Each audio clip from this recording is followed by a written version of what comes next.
It's Friday the 17th of April and this is YesAuto News.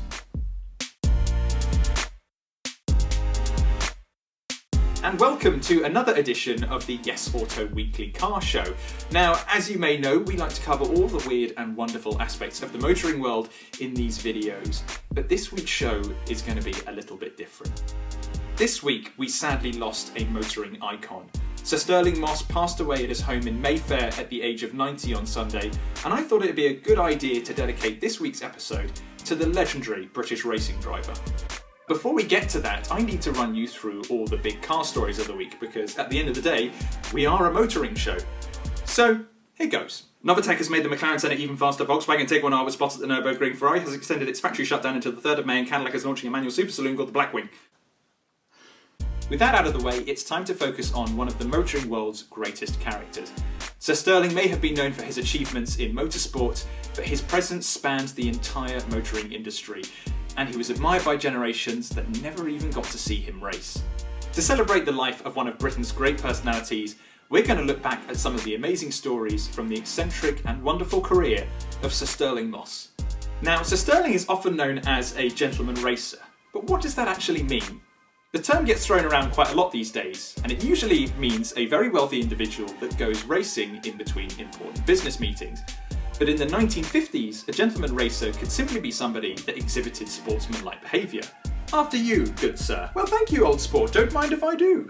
And I cannot think of anybody who embodies the gentleman racer more than Sir Stirling Moss. In fact, had he kept his mouth shut during the 1958 Portuguese Grand Prix, he may have taken that year's championship.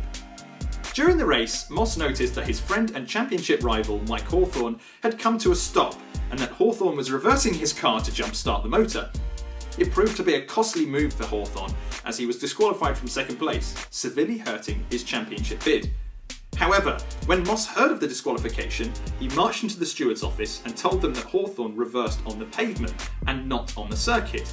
The disqualification was binned, Hawthorn kept second place, and would beat Moss to the 1958 championship by a single point.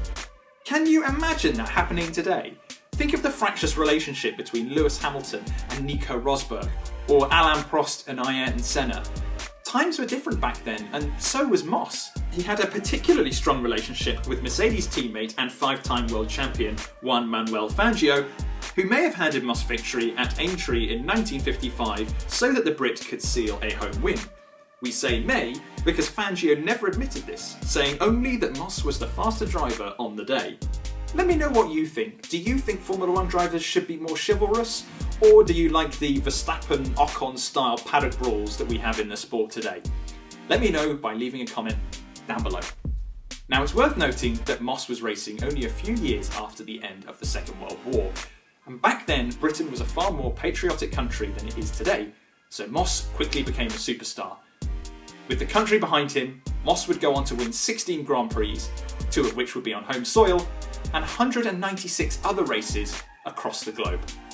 It's remarkable then that Moss never won a Formula 1 World Championship. Some say it was his love for Queen and country that held him back from clinching a title because he was adamant he could win in British-built machinery. However, it may also be down to a run-in he had with Enzo Ferrari earlier in his career. See, Ferrari offered him a Formula 2 drive in 1951 as a result of Sir Stirling's impressive performances since entering the racing world in 1948. But when Moss and his father turned up at the F2 race, which was taking place in the Italian town of Bari, he was only allowed to practice but not race, as Ferrari decided to put another driver, Piero Taruffi, in the car instead. Naturally, Moss was furious with the decision and vowed never to race for the Italian marque again, and instead opted to race for a British team. During the first few years of his Grand Prix racing career, Moss drove a bunch of British-built cars that were, simply put, a bit rubbish.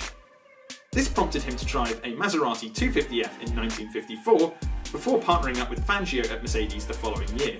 He would, however, go on to win for Britain in the latter stages of his Formula 1 career. Moss clocked up 6 victories behind the wheel of the Vanwall VW5, adorned in British racing green, and he also had success with Cooper and Lotus. Now, we don't do gossip on this channel. This isn't Nicky Swift, after all. But you can't really go into Sir Stirling's career without talking about what he got up to when he wasn't flat out on a circuit. He was arguably the first playboy of the sport, but Then again, the 1950s and 60s were a very different time to be alive, and most drivers of the era would call themselves playboys as well. Sir Stirling told The Sun that he spotted a particularly beautiful woman during the Monaco Grand Prix and proceeded to wave at her lap after lap. What's more, those who visited Moss at his home in Mayfair said that he had 2 books, one for cuttings of motor racing and the other for, well, you know. But don't think that meant Sir Stirling wasn't a true professional. He was one of the first racing drivers to have a manager and was among the first to use his name to promote products in the advertising world. These are all common practice in sport today, but not so much in the 1950s. And that brings us on to Sir Stirling's impact on the motoring world, because it goes without saying, he had a huge influence on the industry. Let's take his stint at Mercedes in 1955 as an example.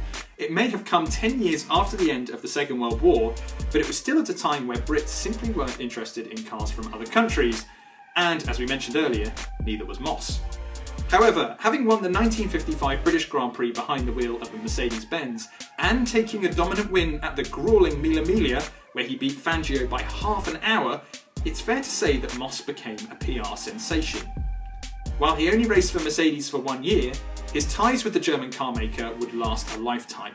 This ultimately resulted in the company creating a limited edition speedster in 2009 called the Stirling Moss, as a kind of modern-day imagining of his Mille Miglia winning 300 SLR. And right up until his retirement from public appearances in 2018, Moss would frequently get behind the wheel of Mercedes machinery, complete with period racing gear, to entertain crowds at the Goodwood Festival of Speed. It's incredible to think of what Sir Stirling Moss lived through, having essentially witnessed the birth of international motorsport firsthand and becoming one of Britain's first sports stars. He may be known as the greatest racing driver never to win a Formula One World Championship, but he'll be remembered as a pioneer, the last of the gentleman racing drivers, and a true British icon. And that just about wraps up this week's episode of Yes Auto News. Thank you ever so much for watching. I'll be back next week, but in the meantime, you can head over to YesAuto.com for all the latest car news and reviews. And why not come and check us out on social media? Just search for YesAuto UK on Facebook, Twitter and Instagram. I've been Cam Tate. I'll see you next week.